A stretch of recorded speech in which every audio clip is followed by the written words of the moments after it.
Hello, everybody. Welcome. My name is Katy Olney, and I'm an administrative manager here at the law school. And we're excited that you're here with us today for the next in our series of 3 questions with the dean. And today we're going to be talking about the building renovation. So, Dean Perdue, thank you so much for being with me. Thank you, Katie. It's great to be here.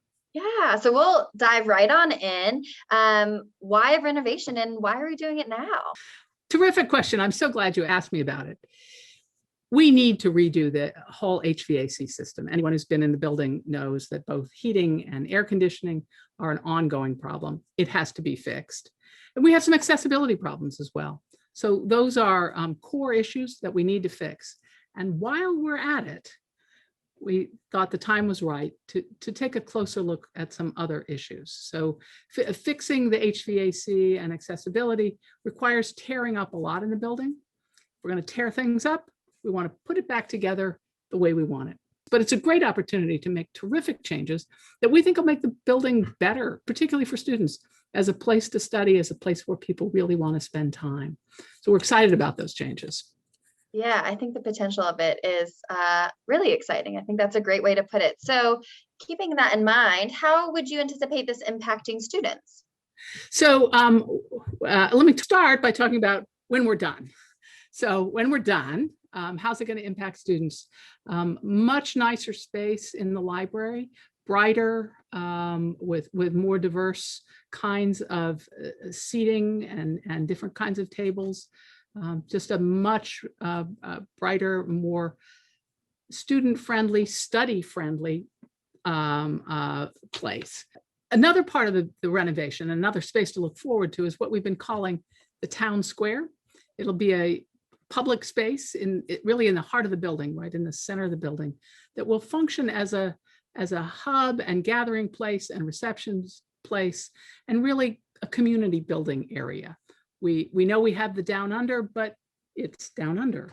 We'd like a space that's really on the first floor in the center of things that we think will really be an important part of how we reinforce our wonderful community. We're going to add lockers for all students, not in the library, and that's on purpose so that students would have access to their books and materials even if the library is closed. So that will be another improvement. And we're bringing the clinics back into this building. Clinics have been over in the International Building, and clinics are central to the work that we're doing here, and we want them in the building, visible and accessible. So that's what the end result is going to be. It's going to be fabulous. Now we have to get there. So like any construction project, there'll be some challenges and disruptions along the way. We're working very closely with the university architects and the contractor to phase the project. We're still going to be in the building. We're still going to be, the library will still be here. There'll be lots of offices and facilities here. So we have to do it in pieces, and there'll be some disruption associated with that, but we're working to try and minimize the amount of disruption that happens.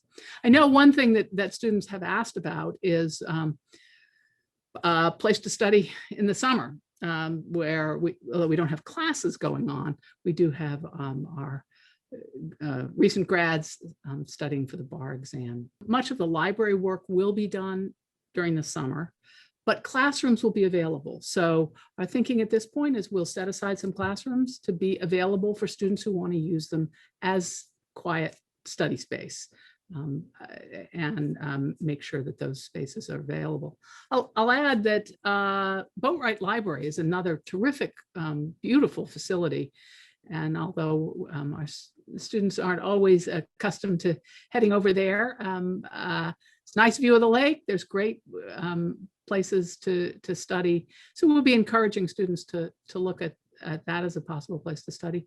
And I'll add, we've been putting together a list of facilities elsewhere around town, public libraries that are nicely equipped, that have free Wi-Fi, that for some students might turn out to be a good place to study.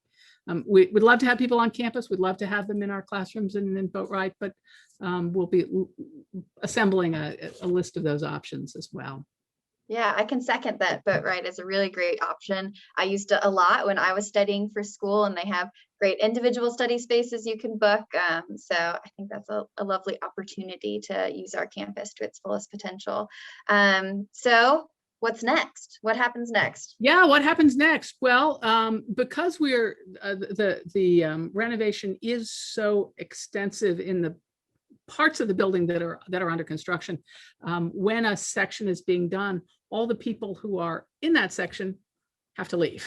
And in fact, all their furniture comes out. I mean, they completely strip the space to better enable the work that needs to be done.